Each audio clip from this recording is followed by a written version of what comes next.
Okay, one of which is the application of calculus in economics. Following are several examples of the application of calculus in economics. One, application of calculus in economics by the acceleration as a function of distance and time in banking. Calculus is also used to calculate the minimum payment for bills that can be defined. Calculus is also used in epidemiology to study the spread of infection disease. Not only that, the application of calculus in economics involves convex sums as derivative and integral to analogy change and accumulation in an economic context. For example, derivatives can be used to calculate elastics of demand, while integral can help in estimating total production or national income. Calculus can also be used in application analysis such as determine maximum production levels or minimum costs. Of example of the application calculus in economic is in the analysis of demand and income analysis of demand, which measure the degree to which can the demand change in response to change in price can be calculated using the concept of derivative for exponent price etc. of demand can be by the derivative of the main function with respect to price.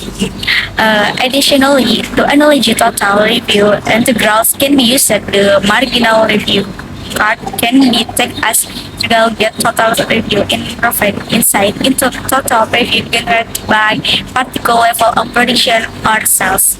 Thus, the application of calculus help economists to gain the deeper understanding of economic relationship and make a more informed business.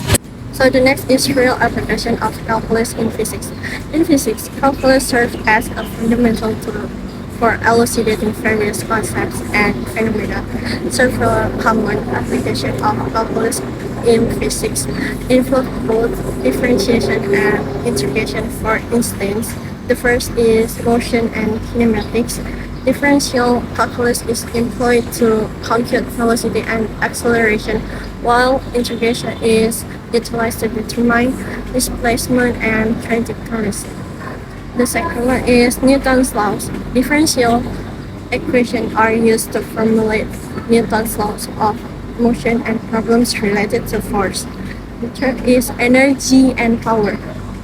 Integral calculus is applied to calculate kinetic energy, potential energy, and power within the text of physical system. The fourth is electromagnetism. Integral and differential calculus are employed in theory of electromagnetic fields, encompassing Gauss' law, Ampere's law, and Faraday's law. The fifth is thermodynamics. Integration is used to compute work done or heat transferred in thermodynamics. Next, the real application of calculus in the field of engineering. First is structural engineering. Calculus plays a vital role in structural engineering, helping calculate heat loss in buildings and analyze structure for seismic design. Architects use it to determine the right amount of materials needed to build a durable support system. Second is civil engineering. Calculus aids in assessing force on structure like bridges, considering factors like pedestrian and vehicle weights, and expected traffic. This information guides decision on material size and capacity. Third is electrical engineering. In electrical engineering, both integral and differential calculus are essential. They help calculate voltage and current through capacitors. Integral calculus is also crucial for determining the correct length of power cables connecting substations separated by lines. Then, the last one is mechanical engineering. Mechanical engineering is yet another great example.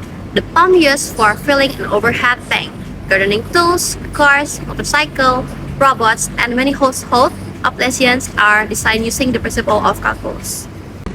Calculus tools, like derivatives and integral, enable us to understand how living organisms grow, adapt, and evolve through time.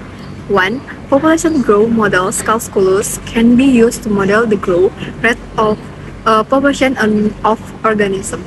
For example, we may want to know how fast bacteria will grow in a particular environment by applying the chain rule of differentiation of a function. We can derive a differential equation that relates the population to time. This equation can then be used to predict the future population size. 2. Modeling disease spread calculus can also be applied in epidemiology, the branch of science studying how disease spread. For example, by creating a HAR susceptible infected recovered model. This model depicts the rate of transfer of population between being susceptible, getting infected, and then recovering using differential equations. Such models are critical in predicting infection patterns of contagious disease like COVID-19. 3. Genetics. Hardy-Weinberg equilibrium model in population genetics. The Hardy-Weinberg model describes allele frequencies in a population that is not evolving. This is formulated as a differential equation involving derivatives and integrals. We can use calculus to predict changes in allele frequencies over generations. 4. Calculus can be used to compute the surface area and volume of body organs with complex geometrical shapes such as lungs, kidneys, or brain. By applying integral concepts, we can slice the geometrical model of an organ into tiny cross-sectional segments, then sum up the area of the segments to approximate the overall surface area of the organ. Using this integral technique is faster and more accurate than manually calculating the area of each tiny slice.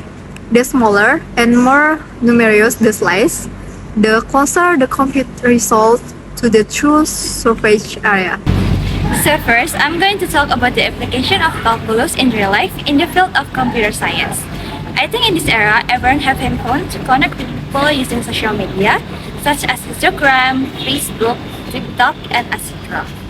But do you guys know that social media algorithm is calculated using calculus? Okay, as we already know, the objective of the algorithm is to maximize user engagement by recommending content tailored to individual preferences.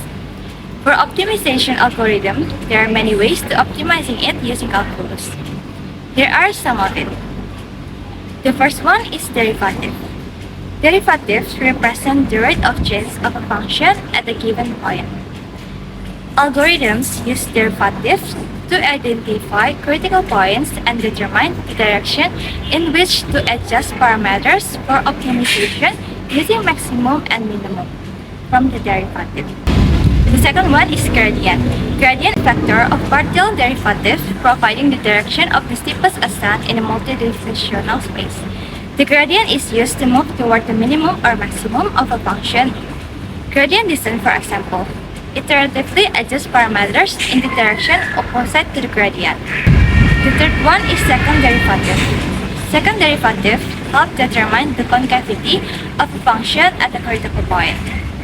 This information is used to distinguish between maximum and minimum. The second derivative task is applied to confirm whether a critical point is a minimum or maximum. Not only for algorithm, calculus is also used to make animation more realistic. Here are some ways you can use calculus to enhance the realism of your animations. The first one is position, velocity, and acceleration. To calculate this, you can use derivatives or integrals based on the data given. This will help you simulate realistic motion based on physical principles. The second one is easing function. Apply easing function to control the acceleration and deceleration of objects. Easing function can be used to create custom easing function that mimic real-world motion.